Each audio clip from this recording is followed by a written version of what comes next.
that's what I was waiting to see from Ohio State. I think the country was waiting to see, and we got to see it. Julian Sayin right now is your betting favorite to win the Heisman. It's like it's Georgia, but is it Georgia? So here's OU hanging on. Here's Texas hanging on. Here's Michigan hanging on. Here's USC hanging on. I probably should calm down, but I'm not going to.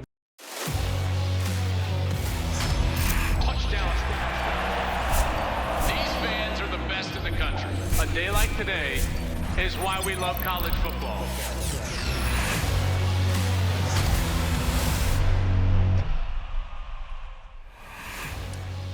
Hey, what's up, everybody? Welcome into the Joel Klatt Show. I'm Joel Klatt. This show is brought to you by Graduate by Hilton. We thank them for their support, as always. Always love these graduates on the road in these college towns, and you should stay there as well because they're awesome. Lots to get into today on college football.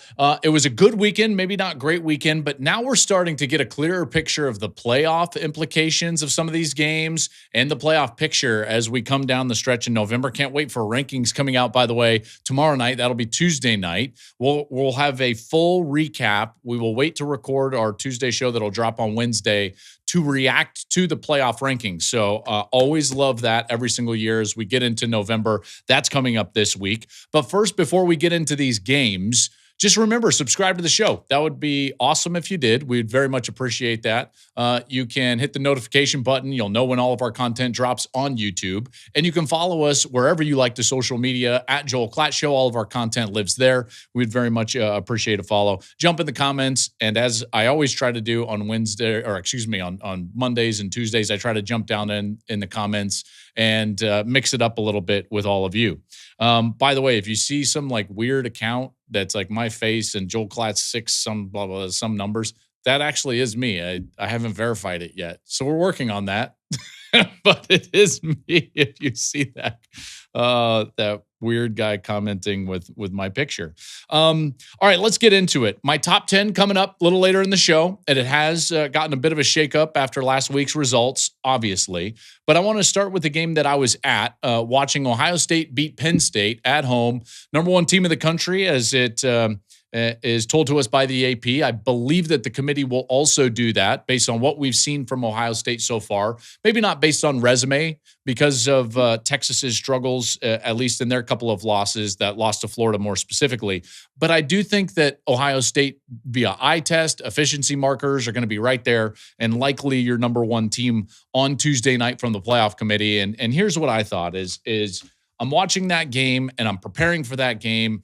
There are not many holes in that team. I'm just like, that is a very complete football team. And the issues that you can kind of conjure up in regards to the Buckeyes, you have to look really hard because there are not many. You know, maybe, hey, would you love for them to run the football a little bit better? Yeah, probably. But guess what? They ran it pretty well, in particular late in that game against Penn State. Would you love it if, do they stop the run great in the interior? Yeah, they kind of do. That defense is still the best defense in the country. So again, everything that you try to invent as a problem or a question for Ohio State, at some point they have answers for. And at least in this case on Saturday, we got to see a major answer. I've been wondering, along with a lot of people, but as you know, listening to this program, I've been wondering, like, when are we going to see it? When are we going to see fourth gear from Ohio State, where they actually are like, okay, let's go? And we got to see that on Saturday against Penn State. It was basically one snap. They're going about their business. You know, they have 3 possessions in the first half. They score on all 3 of those possessions. They're in line to double up because they've deferred and they're going to receive the second half kick. They get the ball, right around that 2-minute mark, and you're like, oh, they're probably going to go right down the field and score. And boom, C.J. Donaldson fumbles the football. And that fumble leads to a Penn State score, and now all of a sudden it's 17-14 at halftime, and it's like, whoa, hold on, it's a ball game, even though Ohio State had largely dominated that game up to that point. Total yards, all of it. Now all of a sudden it's a ball game, and you could sense that there was going to be some frustration at halftime. And what did we see in the third quarter? We saw fourth gear. And you know what, folks? That was really explosive. It was dominant, both sides of the ball. defensively and offensively, and they just put the game away completely. No doubt about it. That was as dominant a quarter of football as we've seen anybody play this year. And it's just because they wanted to. They started throwing the football down the field, as you just saw on those YouTube highlights. Julian Sayin was remarkable in his efficiency, his accuracy down the field. We know the type of talent that they have at wide receiver. Everyone talks about that. I've talked about it for a long time. And they don't always just sit there and say, okay, we're going to get after it and go down the field. And they did in that third quarter, and man, it was impressive. A couple of 57-yard catches from Tate and Smith, Sayin throwing absolute dimes down the field. They got the run game going a little bit. The defense is totally suffocating. And all of a sudden, it's like, yep, this is not a game anymore. Now, obviously, Penn State is struggling after firing James Franklin. Ethan Grunkemeyer, doing his best. That is an offense that had some success running the football on the perimeter in the first half, got away from that in the second half. But it was just too dominant of a football team. And that's what I was waiting to see from Ohio State. I think the country was waiting to see, and we got to see it. And that should open everybody's eyes. I think that's a warning shot to everybody in the country is like, hey, by the way, we still have this. We might be driving around this season in third gear and might just be controlling games. Our tempo is slow. We don't expose our defense to many snaps. All of these things. We play complementary football. All these things are going to pay huge dividends in terms of a long season, potentially playing 16 games to try to win a national title. And yet, when they needed it, it was just like, boom, and game's over. And it's like, okay, wow. And that third quarter in particular, from an offensive perspective, Julian Sayin is an incredible player. He just is. He is an incredible quarterback. 3 incompletions. By the way, 2 of those were throwaways. He has 3 touchdowns, and everything that he does, it's controlled, accurate.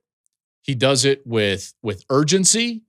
He's very smart. His eyes are always in the right spot when you're watching him on film. The ball is always in the right spot. When I talk with opposing defensive coordinators, they all marvel at his quick release. And, not only his coaches, Sayin's coaches, but even the opposing coaches, Jim Knowles, in this respect, the defensive coordinator from Penn State, talked about how quick he processes and his release. And they say he might even process information quicker than he releases the football. So all of those things are incredible, which starts to lead us to this Heisman discussion, because Julian Sayin right now is your betting favorite to win the Heisman. He jumped Fernando Mendoza and Ty Simpson this week. He was third coming into last week, had this remarkable performance, in particular in that third quarter against Penn State. And now all of a sudden he is the betting favorite to win the Heisman Trophy. He's leading the nation with 80% completion percentage. He's leading, by the way, by almost 7.5%. Next closest is Damon Williams from Washington. He's second in yards per attempt. He's first in passer efficiency rating. This guy gets it done. I believe that it's the most elite passing game in college football. And that even takes into consideration Alabama, which is an elite passing team. They can throw it wherever they want. Down the field, short. They've got tight ends. They can throw it to the backs. This guy is really, really good, really good. And it led Ryan Day, his coach, to have this comment specifically about the Heisman and his quarterback after the game. I don't know. I shouldn't say I don't know what else is out there. I've watched them from afar. I think there's some really good quarterbacks across the country this year. There's a lot of good quarterbacks in the conference. And so, it'll be told when the season's over. I think it's easy to be at whenever week 8, week 9, week 10, and try to make,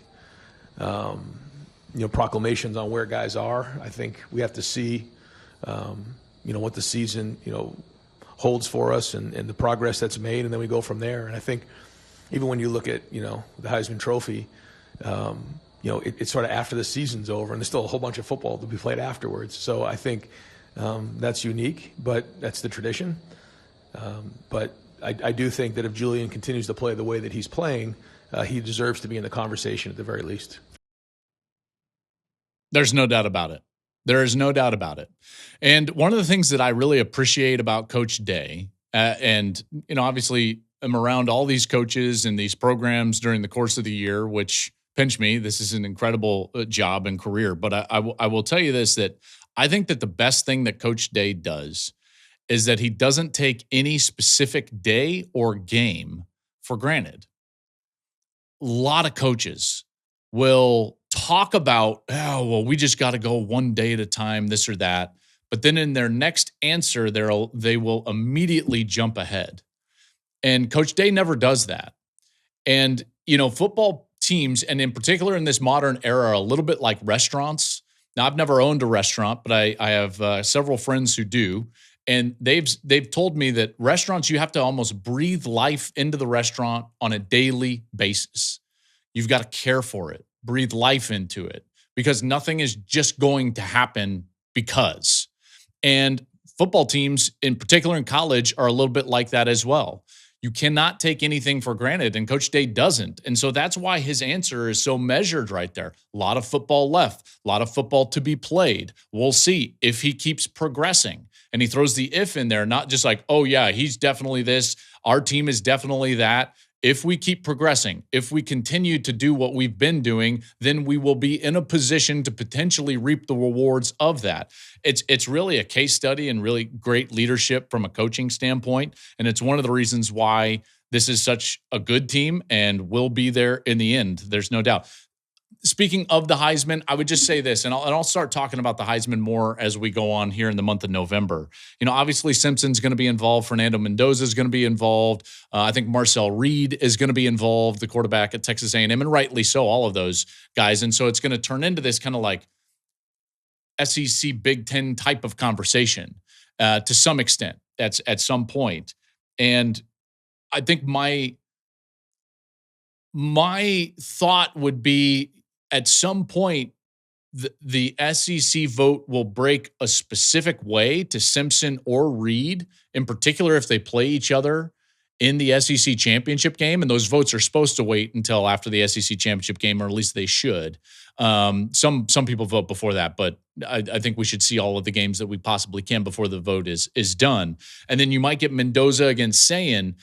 If, let's just say, for sake of argument, Ohio State were to beat Indiana, and let's say, Alabama were to beat Texas A&M, and it's like Simpson and Julian Sayin.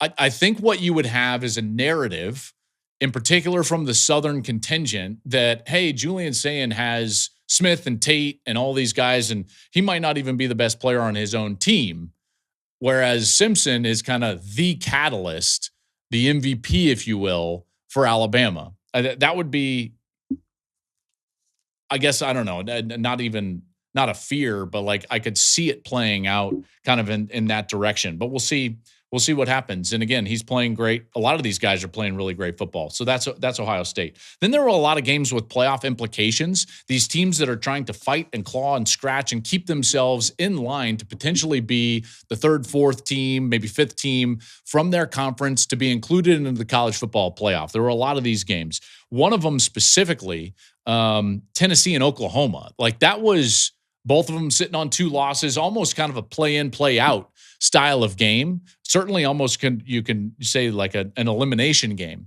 And, going into this week and this month, I started looking at Tennessee and thinking to myself, man, the schedule really lines up for them after Oklahoma. I could see them going 10-2. I love what Aguilar was doing. Obviously, they're explosive on the offensive side. And I thought, they've got a good chance to go back to the playoff. I didn't love that OU can't run the football very well outside of John Mateer. Tennessee's got them at home. Tennessee hasn't lost at home unless it's to Georgia in quite some time. I thought it set up really well for the Volunteers. And the beginning of that game, they played like it. Tennessee early in that game was all over Oklahoma outside of a couple of really key snaps, very key snaps. But if you look at the first half, Tennessee outgained Oklahoma 255 yards to 99. They were dominating on the field and on the film. And I went back and I watched the coach's film of this game. They were totally dominating them. OU had no chance offensively. They're barely crossing the 50-yard line at times. It's Mateer putting a cape on his back trying to scramble around. And Tennessee was up and down the field. Now, there's a couple of big mistakes in there, namely the sack fumble. OU gets, scoop and score, and all of a sudden it's a tie game. So those mistakes all of a sudden put Tennessee in a position where they've outgained Oklahoma 255-99 and yet trail 16-10 at half. Terrible interception right before the half from Joey Aguilar.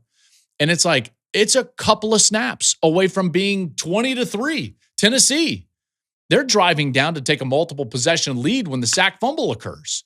And it's just a total missed assignment by the right tackle. Don't know what he's doing. He blocks down to double team and a little RPO. There's nobody left of the in man on the line of scrimmage. Sack fumble, boom, great recovery and score by OU. And then you have to give OU a lot of credit because not only did they make a couple of those plays, the interception before the half, the sack fumble, take it back for 6, but their defensive line made life really difficult on Joey Aguilar the entire night. So now all of a sudden Aguilar starts feeling the stress of the score. He's not relying on the success that they've had up and down the field in the first quarter and a half, 2 quarters, and he starts playing his worst football. He's behind on flat routes. He's throwing the football down the field into crowded areas. And I'm like, where's the offense that I saw early in the game? And it never materialized. And this is kind of right in the wheelhouse of I think some of our, or maybe my specific criticism of Tennessee and their offense. You see, when you run this offense, and this is the technical team, it's like a deep choice offense. So the wide receivers have a lot of deep choice routes. Art Briles ran this famously at Baylor, and Tennessee has really majored in this offense, and this is what they run. So in order to run the football, they like to spread everybody out and then try to run the football. And then they try to throw off of a little bit of play action, maybe RPO, and then allow their wide receivers to choose whether they're going to hook routes up or continue deep. But when you're reliant on deep choice, what you don't get to do as a play caller is dictate the picture. And so there are certain structures that Oklahoma is playing that Tennessee has really taken advantage of in the first quarter and a half of that game. And then all of a sudden, you can't call things to specifically attack those structures because you're reliant on these 18 to 22-year-olds to make the choice in their routes down the field. So they're killing them on in-breaking routes in the first half, killing them on in-breaking routes. And then all of a sudden, all these reads turn into go routes. And now they're just floating the ball down the field because you can't dictate as a play caller how you're going to attack the structure. And to me, that's a problem. They also use a very fast tempo and pace to their offense. They snap the football a lot. What that leads to with the aggressive style is that it leaves your defense exposed. And that's ultimately what got them beat, was the fact that they don't play complementary football. They're out there and they want to be the top scoring offense in the country. And you know what? They can do that. But in order to score 50, you've got to put your defense at a disadvantage, which is what happens to Tennessee. And so this is why Tennessee struggles in big games, because these other teams are going to play complementary football, and some of them really understand how to win big games. It's not about just scoring 50, it's about winning. Okay? And so when you get into this position, you've got to take care of the other aspects of your team in order to win. And Tennessee doesn't do that. Let me give you a quick example. Ohio State could go out there and score 60 points. We saw that in the third quarter. They have that gear. If they wanted to go score 60, they could do it. If they wanted to throw for 500 yards, they could do that. But they don't. Why? Because they're protecting their defense. They're minimizing the snaps on their defense. They understand that this is a long season, and that's not all it's about. And so they play methodically. They run fewer snaps intentionally on offense in order to remove snaps from their defense. Let me give you the numbers behind this. Ohio State's defense faces right now 57 snaps per game. Tennessee's defense faces 73 snaps per game. That's a significant margin, in particular when you average that over a 12-game regular season. Think about this, folks. Think about this.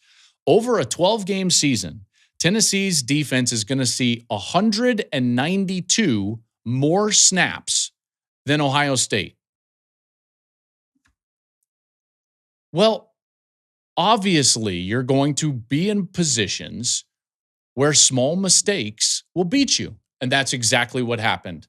And I don't want to just make this about Tennessee, because here's one thing that I will also tell you. OU's defense is very good, and their defensive line is excellent. And they were making life difficult on the Tennessee offensive line. Their secondary players made a lot of plays. They made Aguilar feel their presence. Therefore, he started forcing the football. He turns it over, and then all of a sudden, Tennessee loses. So now the question is, can OU make a run? Well, you still can't run it with their running backs. And unless Mateer is great, they really don't move the football all that well with their offense. Really, their only true drives, they always need a scramble from Mateer, a long scramble, some 10-plus yard scramble from Mateer in order to get the ball into position. And now Oklahoma's going to have to go to Alabama. They've got to face Missouri, and they've got to face LSU. Can they go through that unbeaten? I'm not sure. Will 3 losses get them in? I don't know. I really don't. I think that there's going to be too many quality 10-2 teams, even with OU's schedule. And I understand their schedule has been horrendous. They drew the short end of the straw with the scheduling agreement in the SEC. They've got to bye at Alabama, Missouri, and LSU. I think that they have to win out. Can they? Not with the offense that I just saw, because they're going to run up against a team that is going to play a more sound, complementary style of football than what Tennessee just tried to do at home on Saturday night. That OU defense is real, though. They are absolutely real. Another game with huge implications for the playoff was that Vandy-Texas game. And Texas holds them off 34-31. And if you just look at the box score, you're thinking to yourself like, wow, Texas survives, and what does this actually mean? And yet, when you watch the game, Texas totally dominated that game. Totally dominated that game. It was not a close football game until the fourth quarter. And unfortunately for Texas, this is kind of a microcosm of what their entire program and season is right now, which is we know they're really good and there are moments of dominant play, but then all of a sudden there's enough lackluster play where we've got massive questions moving forward. Again, a microcosm of their season. Texas led it 34-10 through 3 quarters. They were outgaining Vandy 388 yards to 185. Totally dominant. Their defense had played really well. Pavia is trying out there. He's scrambling around. I love watching him play, by the way. But Texas is the far better team. They're figuring it out on offense. Arch is playing his best football, second straight 300-yard game. He's got 3 touchdowns in that game. He was pressured less than 20% of the time, which was the huge issue, in particular if you go back to that Florida loss on the road. That's by far the least this season of amount of pressure on Arch in the pocket, and partly because they switched some things around on their offensive line. So they moved their center, Cole Hudson, over to left guard, and they feel like that switch has made them better, in particular in pass protection, which has allowed Arch to play a lot better, which he has. And that offense was explosive. There's no doubt. Then you get to this fourth quarter. Okay, so all of that is true. 388 to 185, outgaining them through 3 quarters. It's 34-10. And then you get to the fourth quarter, and it is pretty clear mop-up time. It is so similar to that Miami-Florida State game from earlier in the year when Miami is dominating Florida State. And then Florida State just starts putting together these long drives where they're scrambling for first downs. And then all of a sudden there's a, unsportsmanlike hit out of bounds and they get 15 more yards and they're fighting and they're scratching. But at no point did we ever believe that Florida State was going to come back and win that game. And candidly, based on the film, there's really no point where I'm like, Vandy's got a real shot in this game. It's such an outlandish comeback that they're trying to orchestrate. And the defense is just playing super soft, heavy, well, not heavy, but very soft umbrella zone coverage. So there's little holes in there. They're giving up a first down here and a first down there. Then all of a sudden, Texas blows a coverage because the corner doesn't sink on a wheel route on the right side. And now you're like, oh my gosh, it's only a 10-point game. But don't worry. Now it's 4th and 19 and Vandy's got the ball on their own, 2-yard line, 4th and 19, and they get it. And you're like, they're not really going to come down and score. And then lo and behold, we're sitting there and we're sweating over an onside kick. And it's like, okay, I guess 34-31, and it's a tight game, I guess, but no, it's not. Texas is much better than they have played all year long. They were a far superior team to Vanderbilt. And nothing to take away from Clark Lee and what Vandy has done, but now you've got to look at Texas and you think to yourself, can they actually do this? Can they actually pull this off from where they were in the middle of the year for the struggles that they've had, those two poor performances in wins on the road in SEC play, one of them at Kentucky? You know, you're like, can they do that? Can they win at Georgia? Can they beat Texas A&M? Can they run the table with Arkansas mixed in there? And here's the thing, folks. If you just watch the first 3 quarters, you would say, yeah, they might have a chance to do this. And part of that also is the fact that although Georgia is only a 1-loss team, they continue to just chase the balloon next to a cliff. I mean, like at every moment of this year, you feel like you look up in the second half and Georgia is trying to come back from a deficit in SEC play.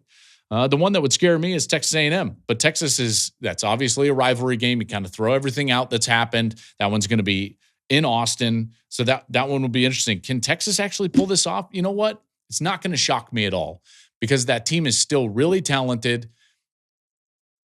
Can they put it together? We still haven't seen them put together a real 4-quarter game every facet. Is that coming? Do we see that play out? If we do, maybe. Can they beat Georgia at Georgia? Yeah, they could possibly do that. Do I think it's going to happen? I don't know, but it surely could. Again, those first 3 quarters were dominant, and Arch is playing his best football.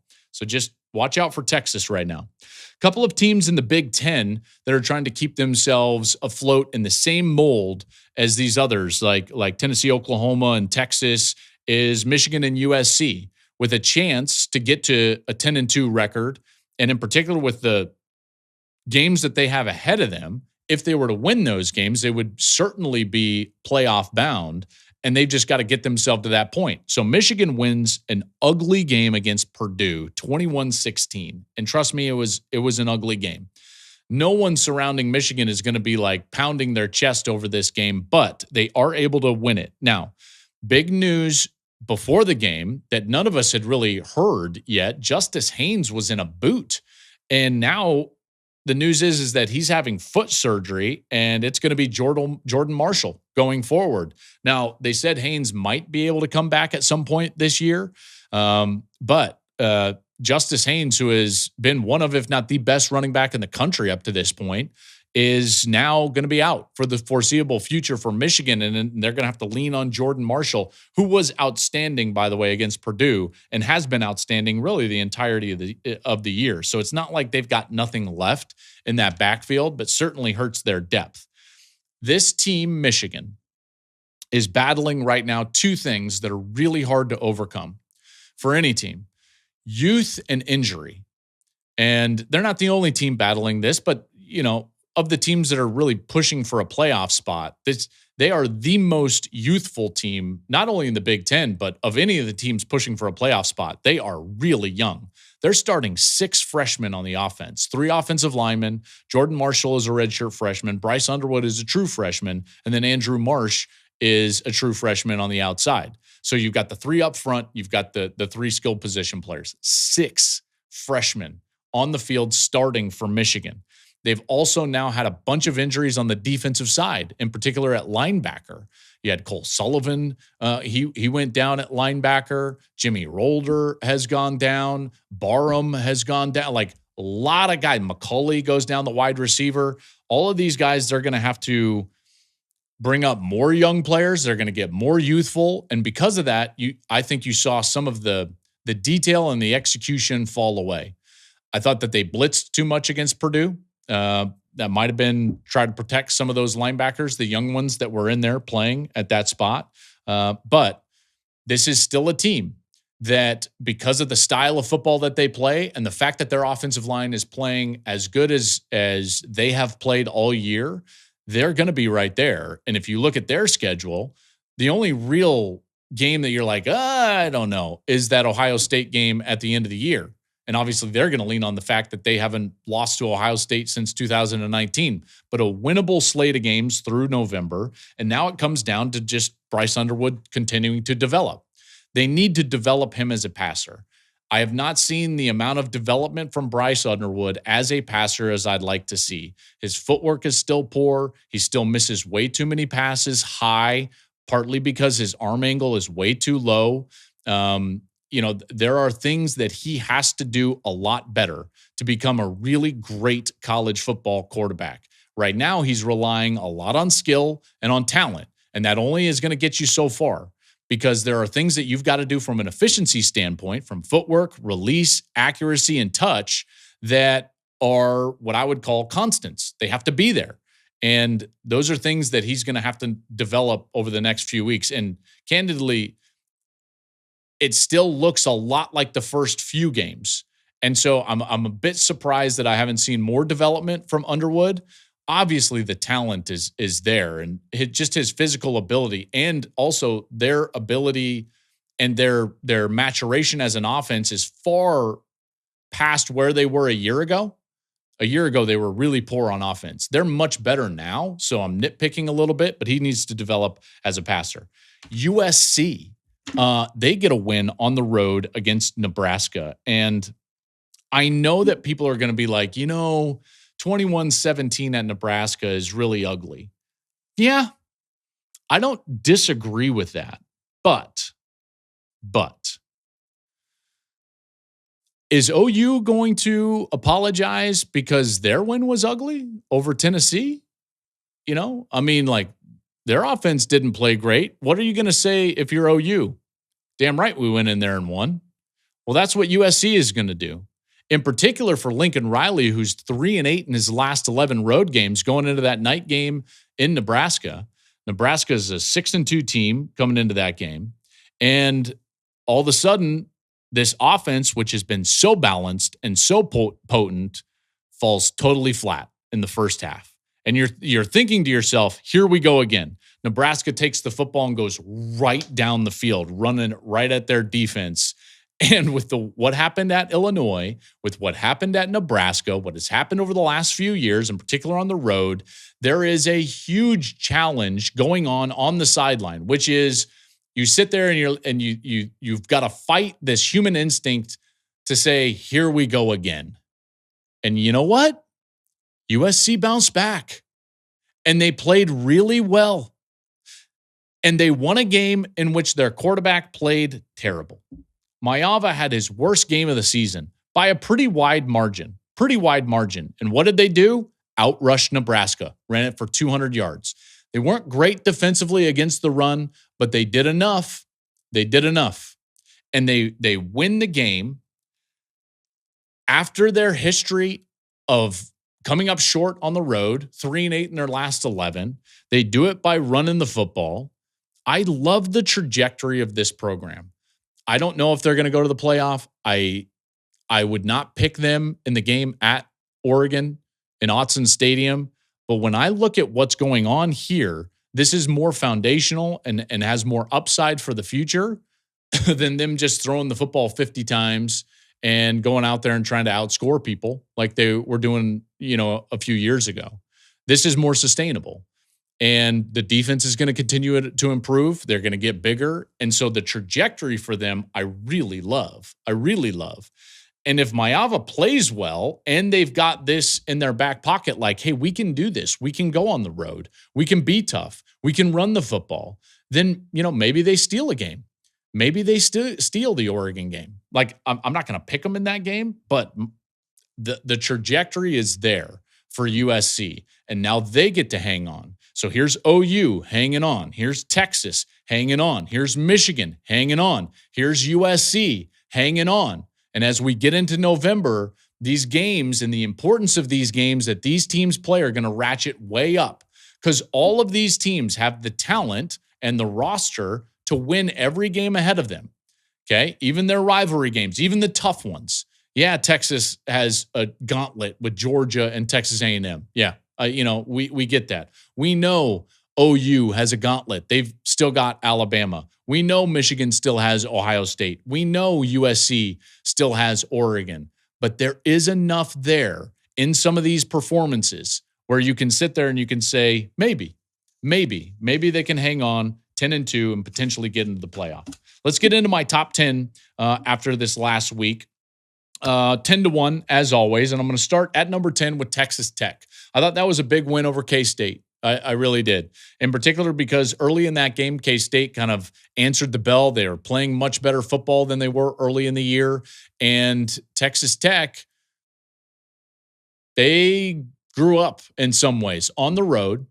They are not playing, I don't think, their best football, but they're playing really tough-oriented football. They're running it. They're doing everything that you need to do. Their defense is playing quality. So I love that they went on the road and they got that win. They stay at 10.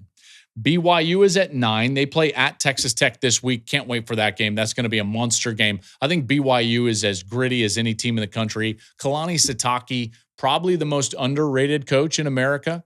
I know he doesn't get talked about a lot in some of these job openings, more on that in a little bit, but he probably should. It's one of those things that is just such a good fit at BYU that I think people, and maybe rightly so, just assume that he wouldn't take another job, and maybe he wouldn't. At number 8, I'm going to go with Notre Dame. I actually am dropping them a spot. That was an ugly win. You all think that I have Notre Dame too high anyways. I'm going to keep them in there because at their best, they're absolutely a top 10 team. Not a doubt in my mind. Was not great on Saturday. It was ugly. So I dropped them down a spot, keep them in my top 10 at number 8. At number 7, Ole Miss took care of business. So I still like Ole Miss. Trinidad Chambliss is a guy that I think fits Lane Kiffin really well. Now, one thing to watch out for Ole Miss down the stretch is you're seeing a lot of other coaches that are high profile that will absolutely be targeted and mentioned for all these job openings, and they're taking their name out of the hat. 3 specifically.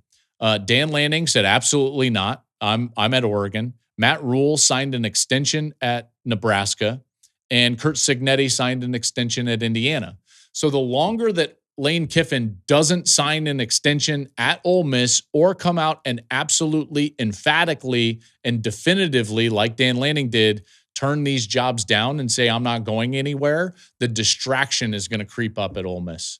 That would be my worry for Ole Miss and this team, is the distraction of what's going to go on. Because listen, Florida is coming after Lane Kiffin, period. LSU will absolutely talk with and try to interview Lane Kiffin. There's not a doubt in my mind.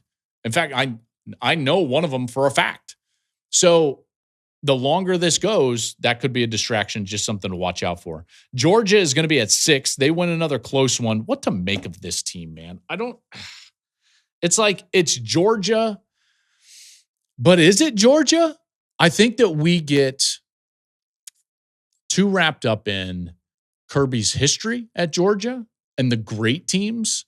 And so are we measuring this team against that? Because they are clearly not the 21-22 Georgia Bulldogs. Not even close. They're much more similar, almost identical to last year's version, which had a lot of flaws. And you could even say maybe in some respects overachieved, but then got exposed because of those flaws by Notre Dame in the playoff. I think Georgia just has a high floor. We talk about this in the draft, NFL draft conversation all the time. And we talk about like high ceiling, low floor, a guy that has high potential, but man, if it goes south, it could go really south. Well, I think Georgia right now is one of those teams that has a low ceiling, really high floor, because they're really talented. They're really talented, but there's something missing. And so like, it's going to be hard to beat them, but they have some like major flaws. How many games are we going to sit here and just be like, well, they got to come back in this game, and they got to come back in this game, and they got to come back in this game. And we can say like, they're hard to kill, they're resilient. All of that is true. But at what point does then it come back to haunt them? At some point it will. At some point it will. Because Florida's got a chance to kill Georgia. Now they didn't. They drive it all the way down. It's inside of 10 minutes. They've got a 3-point lead. Lagway is playing pretty well in this game. He's scrambling around. It's 2nd and 2 at the 19-yard line going in. If they go in and score, and make this a 10-point game, man. This Georgia offense, maybe they can come back. Sure. We've seen them do some remarkable things, namely at Tennessee early this year. But it makes it really difficult. They stop him on second down. Back doesn't get aggressive. Now it's third down. Lagway looks like he gets it. They mark him short. Now it's fourth down. And Florida goes for it. Right decision. I firmly believe this was the right decision. And they just hand the football off right into the middle of the offensive line, right where Georgia had shifted into the middle. And they run it right into the teeth of the Georgia defense and get stopped. And guess what's going to happen? Of course, Georgia's going to go down and score. That's as soon as they stop them on fourth down. And, this was the discussion after the game from the Florida side about that fourth down. No second thoughts. I think we'll take a look on film and see what happened. I haven't had a chance to look at or review it yet, but obviously critical play for us. But never going to second guess it. And our guys, we had to go for it. We had to go for it. If you kick a field goal, you're still down. If they go down and score, you're still down a point. So we'll take a look and see where we went wrong, but no second guessing as far as what the play was called. Yeah, so obviously that's correct. You have to go for it because a field goal, it's still a one-possession game, and a touchdown puts you down a point. I get it. It's not about going for it on fourth down. It's just like, did Lagway have a read and he gave it? Because it didn't look like he had a read. If I'm calling that, DJ Lagway is going to be the focal point. It's either quarterback power with as many lead blockers as I can get in front of Lagway, or it's Lagway with a decision with a player in conflict on the edge, like a zone read, where he's reading the defensive end. Well, if he was reading it, he made a poor decision because there's nobody on the end of the line. And he just hands the football off, no lead blocker. Like they're running duo. I know that doesn't mean anything to anybody in here, but duo is basically like a non-lead style kind of double team. Some people call it power without the puller. You're kind of like blocking down, and then the linebacker has to kind of pick his gap. And it's like, is duo really your call right there? What are we doing? Why isn't that a read? Why isn't it quarterback power? That's what you're going to have to go back and ask yourself if it's from the Florida perspective. All right, let's move on.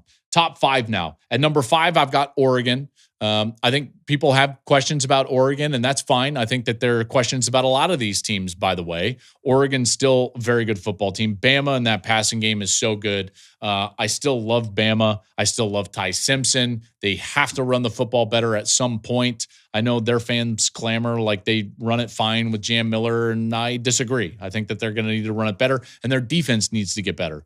A&M is a complete football team. That's clearly a top 3 football team. Love what Marcel Reed has done. They've won in several different ways. Can't wait to watch them down the stretch. Indiana is going to be my number 2 team. They beat Maryland 55-10 behind 367 rush yards. That's their 5th 300-yard rush game of the season. That offensive line is going to win the Joe Moore Award. That's going to be your best offensive line in the country. I mean, there are no holes with Indiana. And they've been battling some injuries now. Aiden Fisher didn't play, their linebacker. Surratt was battling, I think, a hamstring at some point on Saturday at Maryland. He's their wide receiver. He's a very, very good player, All-American caliber player. He's going to be in line for a Biletnikoff finalist style. If they're healthy, that's going to be a tough team to beat. The 2 best teams in the country are Indiana and my number 1 team, Ohio State. And they are on a collision course for the Big Ten championship game. Those are your 2 best teams in the country. I think all due respect to Texas A&M, which is right there as well. But, man, the complete nature of both Indiana and Ohio State, pretty significant, and they stand out to me. My almost category, the teams that I considered, and I know people are going to chuckle at this, I considered Texas at 10 because they handled Vanderbilt. I mean, that was supposedly a top 10 Vanderbilt team, which – I mean, okay, that's fine. But they handled that team through 3 quarters. I considered Oklahoma. That defense is real. I considered Louisville there, but I landed at Texas Tech and BYU in my 10 and 9 spot. Let's get into our weekend check-in presented by Graduate by Hilton. Hotels made for fans in all of your favorite college towns. I love these places. You got to go stay in a Graduate. They're fantastic. And they are college. So when you go to a place for a game and you travel to a college town for a game, stay at a Graduate. It's going to make your entire trip that much better. Let's check in on the coaching carousel. There is another opening. Auburn has fired Hugh Freeze, third season after losing 10-3 at home to Kentucky. He went 15-19 at Auburn, 6-16 in SEC play. All 6 SEC games this season were decided by 10 or less. If you're looking for a nugget there, they went 1-5 in those games. And now he's the 8th Power 4 head coach to be fired. And now Auburn is open. And we kind of knew that this was going to happen. Auburn is one of those places that pulls the trigger often. I don't think Auburn is a great job. In fact, if you look at it and you stack it up against the others, so now we've got these 8 jobs open. We've got LSU, Penn State, Florida, Arkansas, UCLA, Oklahoma State, Virginia Tech, and Stanford. It's not better than those top 3, LSU, Penn State, and Florida, in that order. Probably better than Arkansas. Probably. And then better than UCLA, Oklahoma State, Virginia Tech, and Stanford. So it's right there. It's probably the 4th or 5th best job open in the current cycle of the 8 open. Here's the thing, okay? It's not a great job if you're not even the best or biggest or most important program in your own state. Sorry, I'm not sorry. Is what it is. And Auburn has a little brother complex. They just do. They're not Alabama. And it's not even close. And yet they want to be Alabama. So they feel like their expectations, and they operate from a booster perspective and a program perspective as if our expectations are that we're Alabama. But you're not.